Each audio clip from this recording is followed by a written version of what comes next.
Corona virus और lockdown के चलते दुनिया भर में आर्थिक संकट गहराता जा रहा है। भारत पर इसकी दोहरी मार पड़ रही है। एक तरफ देश में बेरोजगारी बढ़ रही है तो दूसरी तरफ विदेशों में काम करके भारतीय अर्थव्यवस्था को मजबूत बनाने में योगदान देने वाले भी बेरोजगार होकर वापस आ रहे हैं। Department of non resident Keralites affairs के मुताबिक बीती साल मई से लेकर इस साल 4 जनवरी तक 8.43 लाख लोग विदेश से केरल लौटे हैं। इनमें 5.52 लाख लोगों ने केरल वापस आने की वजह विदेश में रोजगार छिन जाना बताया है। पिछले 30 दिनों में ही 1.40 लाख लोग वापस लौटे हैं। देश में पहले ही अर्थव्यवस्था मुश्किल दौर से गुजर रही है। ऐसे में बाहर बसे भारतीयों के लौटने से उसे कैसे झटका लगेगा, इसे आंकड़ों से समझिए।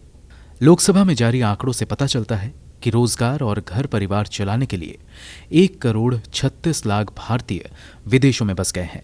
अकेले 7 इस्लामिक देशों यानी यूनाइटेड अरब अमीरात, सऊदी अरब, कुवैत, ओमान, कतर, बहरीन और मलेशिया में 83,72,333 भारतीय रह रहे हैं, जबकि America, United kingdom, Nepal, Singapore, Australia, Canada में 30,04,10 भारतीय हैं।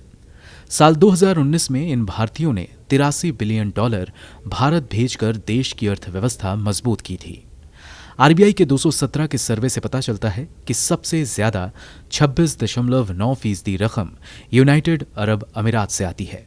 इसके बाद अमेरिका से 22.9%, सऊदी अरब से 11.6%, कतर से 6.5%, कुवैत से 5.5% और ओमान से 3% रकम भारत भेजी जाती है। इस तरह विदेश में बसे भारतीयों द्वारा भेजे जाने वाले कुल पैसे का लगभग 75% इन्हीं देशों से आता है। अगर अमेरिका को छोड़ दें तो इस आंकड़े में दर्ज बाकी मुल्क पूरी तरह कच्चे तेल के उत्पादन पर निर्भर है। कोरोना से थमी आर्थिक रफ्तार के चलते दुनिया में तेल की मांग कम हुई है, जिससे कच्चे तेल की कीमतें पाताल पहुंच गई हैं।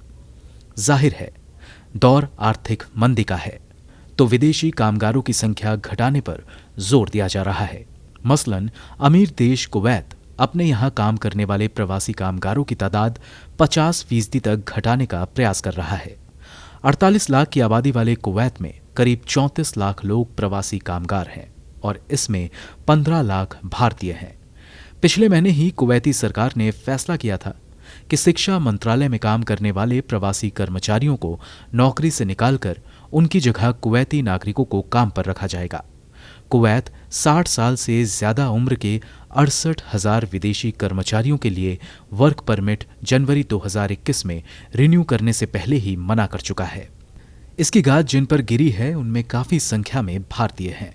जानकारों की माने तो अन्य खाड़ी देश भी कुवैत की तरह तेल पर ही निर्भर है और पूरी आशंका है कि वो भी कुवैत की राह पर चल पड़े। ऐसा होता है तो भारतीय अर्थव्यवस्था को तगड़ा झटका लगेगा, जो कंगाली में आटा गीला वाली बात होगी। विश्व बैंक पहले ही आशंका जता चुका है कि देश में बाहर से आने वाले पैसे में इस वर्ष 23% की गिरावट आ सकती है और यह आंकड़ा $83 अरब से 23% घटकर $64 अरब रह सकता है। ब्यूरो रिपोर्ट, गो न्यूज।